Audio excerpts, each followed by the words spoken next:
to Practical Change Makers, a carbon positive story. I'd like to acknowledge that we're speaking to you today on Wajak Noongar Budja and to pay my respects to elders past, present and emerging. My name is Louise Tarrier and I'm the CEO of Carbon Positive Australia. Our mission is to empower and encourage everyone in Australia to take action that revitalises and improves the health of landscapes and communities. We do this via our carefully selected Australian tree planting projects and by providing inspiring education programs. Through our work, we get to talk to and spend time with people who are working for the health of our environment every day. These practical change makers and leaders don't often make the headlines, but the work that they do is vital in our changing world. It's my pleasure to introduce some of them to you and for you to hear more about their work, to be inspired and to find out ways you can also become a practical change maker. My guest today is Jennifer West. Jennifer is the founder and managing director of Carbon West, a Perth-based carbon farming consultancy. Carbon West is focused on the potential to build organic carbon levels in agricultural soils for the benefit of farmers, communities and the planet. It also aims to integrate good soil management with whole system land management, where carbon, productivity, biodiversity and social benefits are all prioritised and rewarded.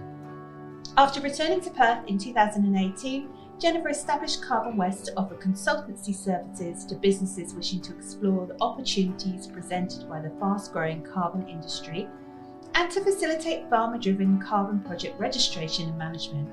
She has a bad case of the soil bug and her passion for the complex and fascinating world of soil ecosystems drives her work towards restoring agricultural soil health. Very warm welcome to you, Jen. Thanks, Louise. So, tell us a little bit more about what inspired you to want to work in the carbon sector and in particular, why soil carbon? Well, I'm definitely an accidental entrant to carbon because my passion for soil health sort of drove me to want to further that, I suppose, and encourage more people to look after their soil because it's been badly neglected over the last sort of 50 years. So my passion for soil health, I kind of realised that people weren't listening, and there's a lot of information out there about how we can improve and better manage our soils, but they just weren't listening.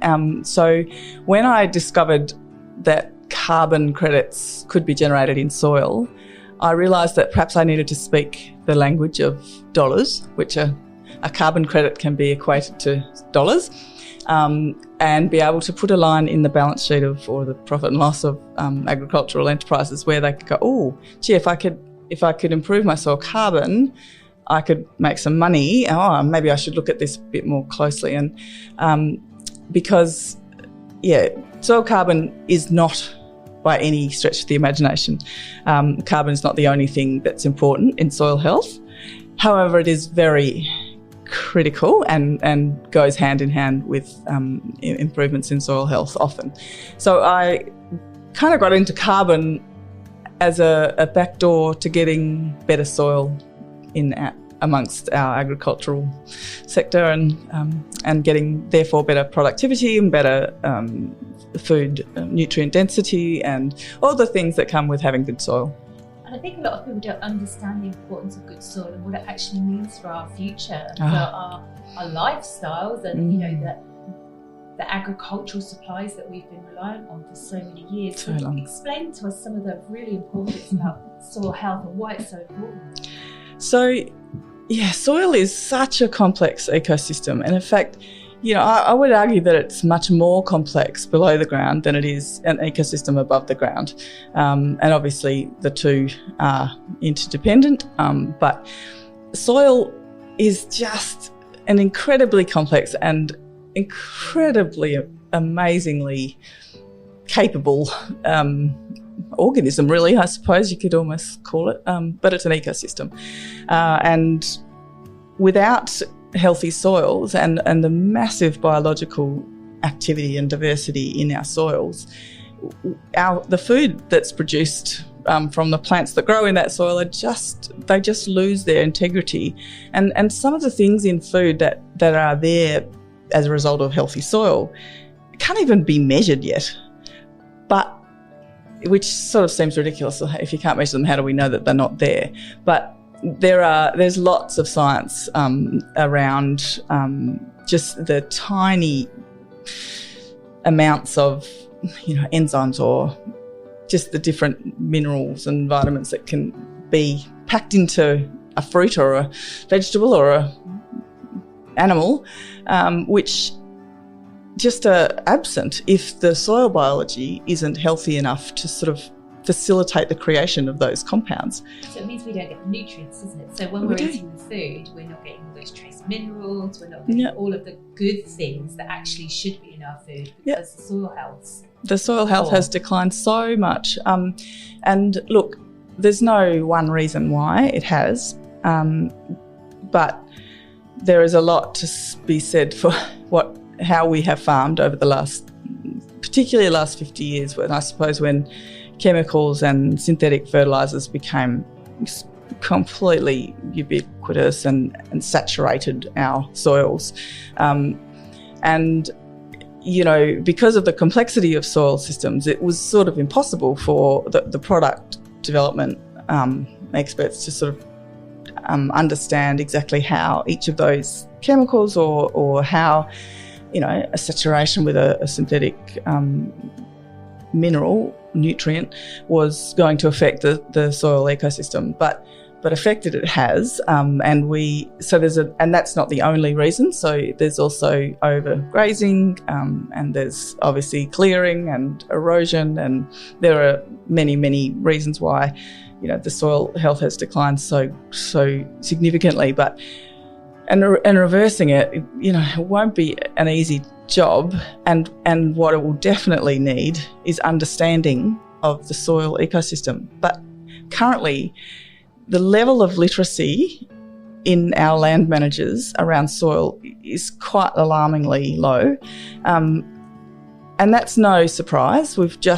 It has been swept away by these increasingly complex fertilisers and chemical compositions that, it's going to do this and it's going to do that. And it's quite alluring, and the farmers have thought, well, that's what I need because this is the problem and I'm going to fix it with this thing. But we just haven't had enough research around how it affects other aspects of the ecosystem. So it's just, and I'm not a mad regen farmer, because I'm actually just a farmer, and farmers have to operate within an economic situation, and we all have to basically make the best of what we've got.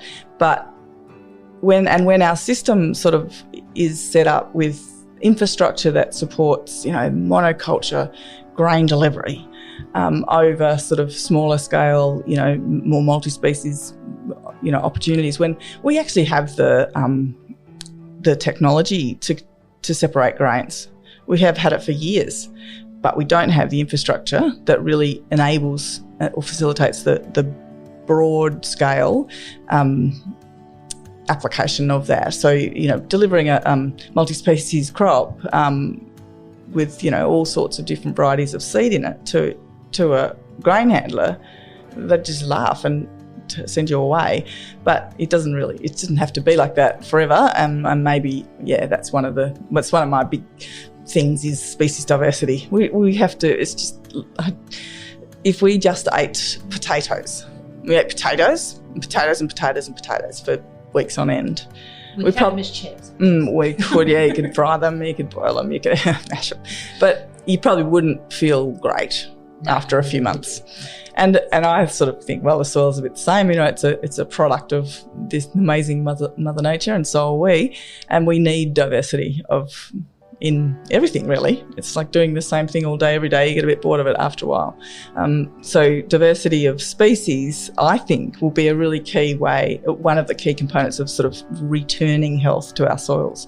But it's not something that's really easy at the moment to really bring on in a big way in agriculture. So that's going to be a bit of a process. And it's, there's a lot. There's 5 key management changes, I suppose. How do we go about it? Yeah. The 5 main things are species diversity, because that's my favourite, and and ground cover, so for always having the soil protected from the elements, so from heat or from cold. So having ground cover, 100% ground cover 100% of the time. Which that's, nature would do naturally. That's right. That it would definitely try to do. And it's, you know, when you weed your garden and you're just thinking, oh, it looks lovely with no weeds in the garden, man, it's very quickly those weeds come back, because nature doesn't like it to be empty. It doesn't like to not have itself protected, no clothes on. So you've got species diversity, ground protection or ground cover, minimising tillage so that the stored carbon in the soil is not oxidised, and it also really messes... That means like bringing it up to the surface, yeah, isn't it? so ploughing it, basically. Ploughing it or ripping it or whatever. But also the fungal networks in the soil are phenomenal. Are they off the scale? Amazing. Is it mycelium network? Yeah, and so mycorrhizal fungi is, you know, that's a big thing. And I am not a soil scientist, sadly, but there is just a whole world of information around it. But tillage really mucks with the fungal network, so that's why tillage is really one of the five things. So, and then biocides, so that's the chemicals and fungicides and herbicides, but also large doses of synthetic fertilisers are a shock to the biology in soil. So I just call them biocides. Is the fourth one, and the fifth one is integration of animals into the system, which of course a lot of certainly here in Western Australia, the farmers have really kind of moved away from livestock and into big, massive cropping programs. So we have that we built, don't we? Where there's thousands and thousands of hectares laid over to. And they've, you know, a lot of the farms out there have taken their fences out altogether. You know, they just don't even have the capacity to bring animals back in and hold them in. So that fifth one, I mean, it's not impossible to build soil carbon without animals, but it certainly seems to be a really important part of integrating, you know, and creating a good system. Because they're obviously dropping manure. Nutrient cycling, yes. Yeah, and the way that they tread through the soil as well, isn't it? They create little hollows that fill up with water, and a seed might get in there as well, and just little, you know, but of course that can be a double-edged sword, because livestock overstocking is incredibly damaging to soil, because it can compact the soil, and of course the animals limit the biomass because they want to eat it, and they don't realise that if they take more than half of the plant, it won't have those solar panels left to photosynthesize and continue growing, and thereby a growing plant exudes carbon basically into the soil. So it's sort of the liquid carbon pathway, as Christine Jones often refers to it. She's an amazing, Dr. Christine Jones is an Australian soil scientist, and she just has written prolifically, and she's got more knowledge than, you know, most people put together, I think. But she's great. If anyone's interested in learning more about soil, just Google Christine Jones. She's amazing. So the carbon cycle is really important. So animal overgrazing is just a disaster, because the plant loses its solar panels and it can't photosynthesize anymore. That wouldn't happen, would it? In sort of the, you know, more natural, where you've got sort of those type of animals, they're naturally, those herds move, don't they, continuously over time. They're not staying in one fenced place. And when there was predators, the herd stayed in quite tight packs, because that was their best protection against the predators, and they moved on so that the predators didn't always know where to find them and come and eat them from. So they moved around, and that's what like holistic grazing, that is a really big movement now, and there's just such a lot of sense to a very short duration, high rotation, long rest grazing program. And of course, as well, with the ruminoid creatures that we've got here, actually aren't even from here, are they? No, so, that's it. You know, that compounds the problem here in Australia as well, quite often. It's really hard to farm kangaroos. Yeah.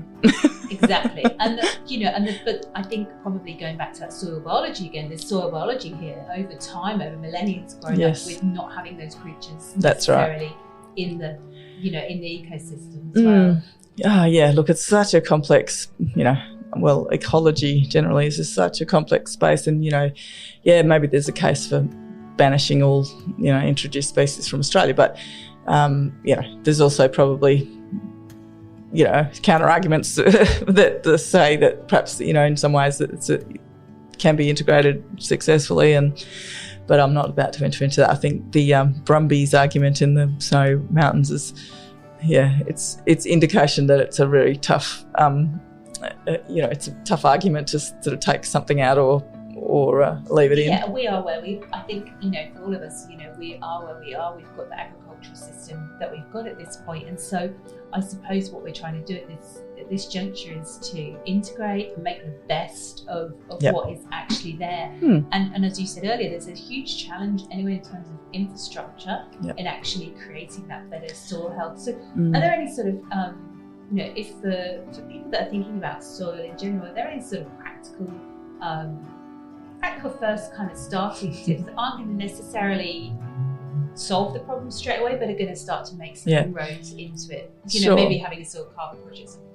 Kind of and obviously not everybody's lucky enough to own land that is of a great enough area that a soil carbon project would be viable. But coming right back to pretty much the root of everything is that things change based on market demand. So the best thing that every single person can do is try to buy their food products from farmers who are practicing good soil health principles.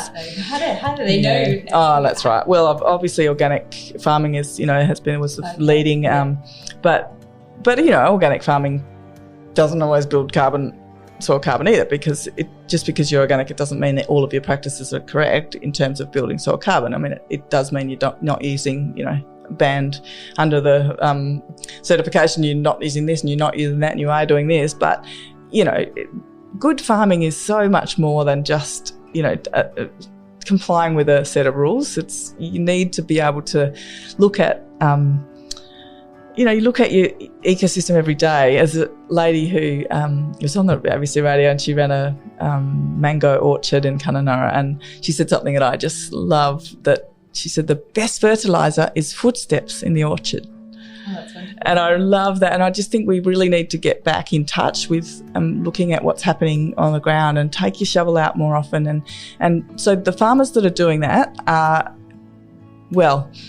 increasingly they are registered or affiliated with regenerative farming networks, or they are organic farmers and also doing a very good job. But regenerative products are sort of is on the rise. So there's quite a few companies that are, and in fact the movement towards regenerative agriculture in the US is incredibly fast moving. So some of the biggest food producers in the US are General Mills, and there's a big list of them that I had never heard of half of them, but they're all making, and whether it's just greenwashing, but I think it's actually it will certainly increase. They are saying by 2030 we're going to have all of our food is going to be sourced from regenerative farmers.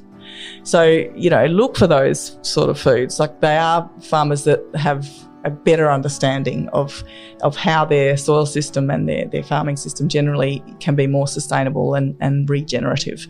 Because, in some cases we've got some really badly degraded land that's still being farmed. But, and how ridiculous are we? We produce, great, I got a 2-ton crop off that 100 hectares out there. So they plant it and fertilise it and spray it again and fertilise it a bit more, and then harvest it, and then put it in a truck, and then take it to the bin, and then it goes to the train, and it goes over there. And oftentimes it'll end up in another country being eaten by an animal that's being artificially fattened. We've really got to think about where the food's produced, how it's produced, and why it's produced. We've got to be just more sensible about the carbon footprint of our food, and so of course buying local is number one, I suppose. As part of what Carbon Positive Australia does, we encourage people to look for locally grown food, because obviously it's got less air miles and things like that. Yeah, and it's just, I don't know, I mean, for me, maybe I'm a bit strange, but it just feels good to know that it was grown down the road. It's just it makes so much more sense to me.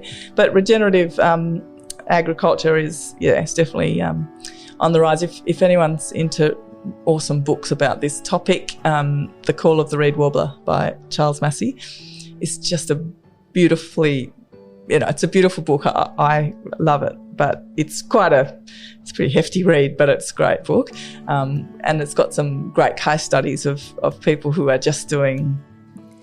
Everything we do has an impact, from how we commute to work to what we buy at the grocery store.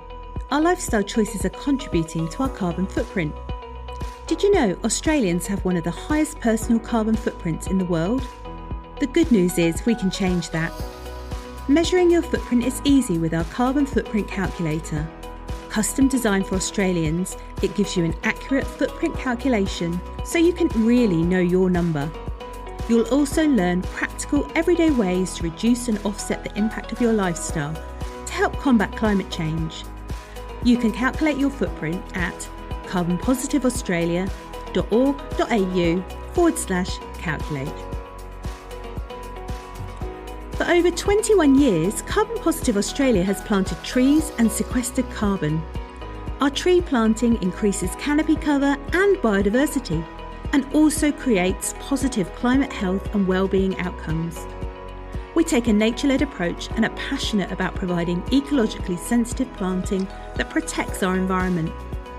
We only plant biodiverse native species and specialise in working with landholders to create innovative solutions for carbon planting.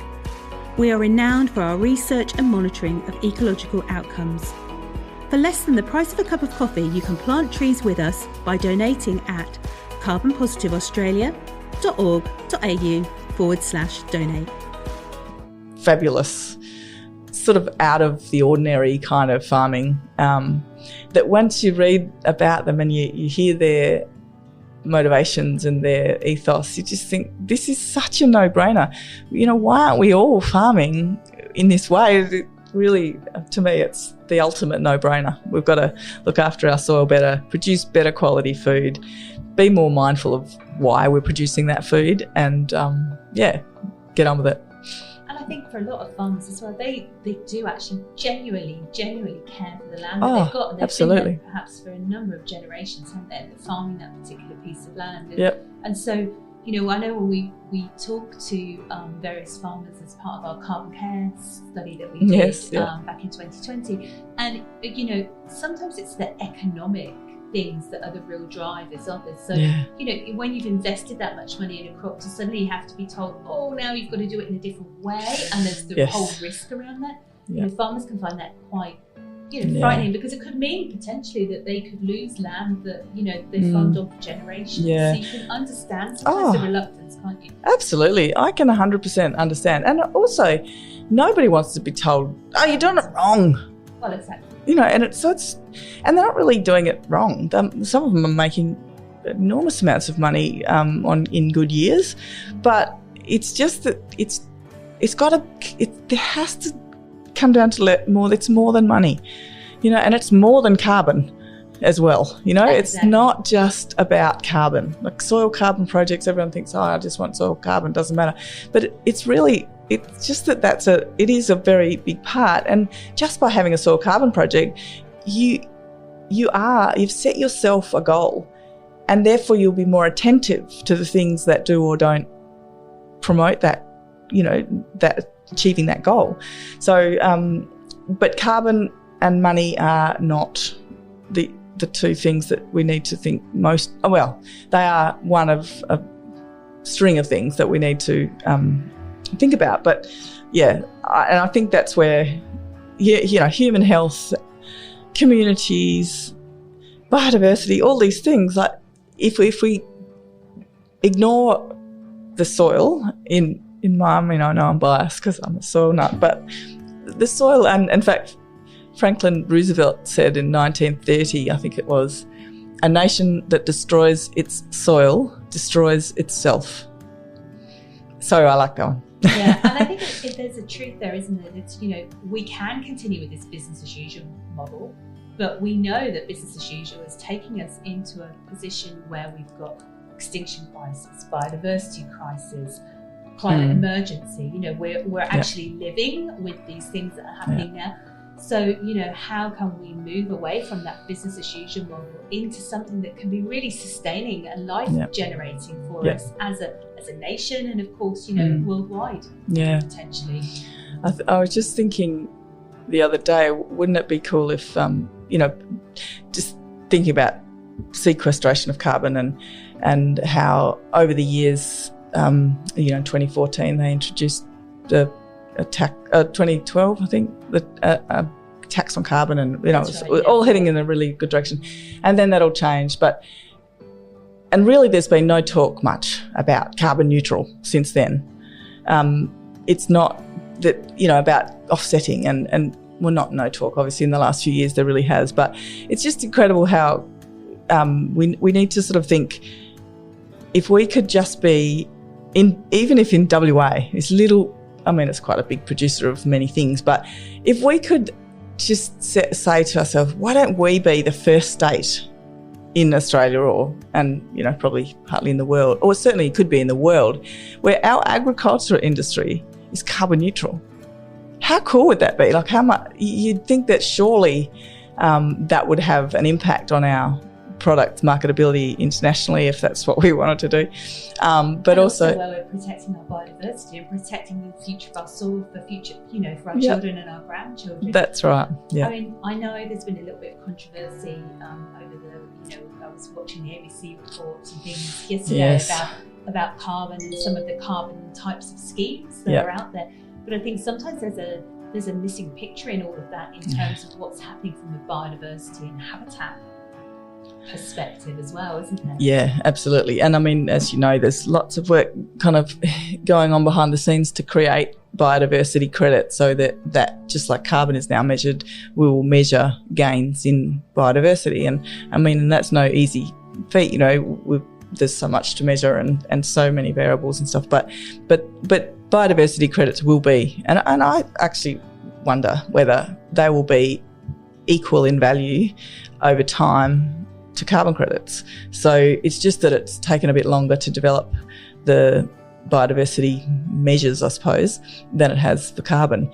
But, you know, I watched the 7:30 report the other night as well, and look, you know, I have absolute, you know, I'm in agreement in many respects with some of those two particular scientists that, you know, and they're very learned people and have had an amazing amount of experience, and they're right. Some of the emissions reduction fund methodologies are, excuse my language, but a little bit bullshit. But that's okay, because we had to start somewhere. And if they didn't make a few easier methodologies early on, there just would not have been that starting point. And so, like the first car ever built, it wasn't perfect. And like the first microwave we ever, you know, got in our kitchens, it was slow and didn't work very well, and it was kind of probably a bit dodgy. So, but over time, it will be improved. And I mean, you know, I wish that we hadn't repealed the carbon tax, because I think we would be 15 years in front of where we are now. But the fact is that happened, and we just have to go with what we've got. But I mean, generally speaking, and particularly the Emissions Reduction Fund is administered by the Clean Energy Regulator, and they come in for all sorts of, you know, criticism as well. But most of the people that work in that organisation are really passionate, and they really want to make a good difference. So yes, the ERF's not perfect, but it definitely has merit in its ability to push this realisation that we can't hide from our past actions forever. And unfortunately, just like me with my soil carbon and knowing that nobody was listening, when I could write 100,000 articles, and it might not change very many people's mind because there's not enough people speaking that language and reading those articles. So if I could speak in dollar terms, most people are speaking that language, and turn that into somehow encouraging people to look after their soil better. You know, sometimes if it's no use speaking Italian to somebody if they're German or, you know, or Australian. I mean, we know the reality is that, you know, we still live in a world where money is the the denominator by which everybody measures money, everything. Money talks, yeah. Money talks. And, you know, when we're looking at some of the carbon projects, you know, some of the incentives for that can be that there is some money to be made from it. You know, that's the reality of where we live. But then there's always all of these other benefits that don't necessarily get that same headline. So, you know, anyone who's starting a carbon project of any kind now, I say to them, make sure you get an ecological baseline measured as well. Because it mightn't seem like any use to the expenditure right now, but not only could there be carbon biodiversity credits coming up, it will just blow your mind if you're measuring it and watching it, and some of the things that you'll see and then you'll notice because you're measuring them are just awesome. And we need more ore. Yeah, we definitely need more ore. And, you know, we know from the tree planting projects that we do, some of those are restoration projects, some of those are carbon projects, but it doesn't really, you know, for us at the end of the day, how we measure and monitor them really doesn't make any difference. No. And we, you know, use citizen science programs and things like that. And we've now got these wonderful baselines that show, you know, what birds now frequent that particular area that's been planted compared to, you know, a reference site where, you know, it hasn't been cleared. And having that information really then brings home, doesn't it, the importance of why we're doing what we're doing. So, but to encourage people, they sometimes need more motivation. Well, that's right. And if money's just the hook that gets them in, and then they're hooked, just like, you know, I got the soil bug before I knew about soil carbon credits. So, you know, I love looking through the microscope and seeing a nematode going completely nuts and going, whoa, look at him. Yes, it's like, I remember doing it once and thinking, this is just like going to the park and watching a cute little puppy in the park. And you just go, oh, look at that puppy, how gorgeous. And I'm looking through a microscope. I've never described it that way before, Jen, so that really is interesting. But yeah, like looking through the microscope and you'll be able to identify these things. You know, is it a nematode or is it a protozoa sort of flopping along through the screen, you know? And it is. And when you start to, and it's like twitches, you know, they see a bird and they're like, oh, cool, look at that. You know, and that whatever happens in our body, when we see something we find awesome. Those endorphins definitely flow, the endorphins just incredible. So even just that, just to measure that, okay, there used to be, you know, I saw one of them in the last 10 years and now I've seen 3 in the last 3 weeks. Like, when you see it, you go, oh, and it's like Charles Massey's book, The Call of the Red Wobbler. He you know, he's obviously very fond of bird watching and you know, it's one of the ways he described, like, it's just such a thrill to see these things. But he used the reed warbler, which apparently has a very amazing call, and it called out, and it was very early in the morning, as he is wont to rise at. But he said it was like a call to us as humans to pay attention. You know, we're still here. We still need support, and it was such a beautiful passage in the book. And that's the truth, isn't it? I think, I mean, to me that sounds like, whether it's soil carbon, whether it's anything to do, it's that paying attention, isn't it, to the land, paying attention to what's going on, and we can so easily come with the way that we live with technology and various other things, we can so easily come out of that tension. And I think that's a beautiful thing. We've lost such a, you know, there is incredible disconnect between country and city in many, many ways. And, you know, we've been talking about it for years, but, you know, kids don't really understand where their food comes from. And we really need to change that. And the only way to do it is sort of get out there and learn about it and look at it and measure it and put your fingers in it. And that's why I love talking to people like you and all of the other practical change makers that we have on these podcasts, because you're actually out there doing it. So before we finish, I'd just like for you to just tell anyone who feels inspired by soil and thinks, oh wow, that's something I'd really like to get involved in. How can they start to think about getting involved in soil, even if it's only in their back garden? Well, just think about it as a living organism. Don't think of it as something that's sort of just dormant and sits there and kind of holds plants up. It is absolutely alive. So treat it like you would a puppy or a horse or your children. It's, you know, there's certain things that it can handle and certain things it can't handle. And just to understand those basic things. And I'd love to create this is one of my wish list, if I had 3 lives to live at the same time, would be to create a little game, like a video game for kids that is kind of like a little battle that's fought in soil, and you've got the nematodes and the protozoa and the bacteria and the fungi, and so that those kind of the terminology and the living things that are in soil actually become part of our vernacular, that we actually understand that, these things, even though we can't see them, which is the really frustrating part, they're so important. They're living things. They may not be sentient beings or whatever it's called, but the soil itself is a living thing, and we need to treat it like that, and it will reward us if we do. Absolutely, and hopefully there's somebody out there who's an absolute tech wizard who's listening to this and thinking, what a great idea. What a great idea. Just come and make sure you give me a little, come and speak to byline, say, yeah, Jen, good idea, Jen. Yeah. No, I think it'll be, yeah. That'll be fantastic. Thank you so much, Jennifer West. Yeah. If someone needs to get hold of Carbon West, how do they do that? Yeah, we're carbonwest.com.au.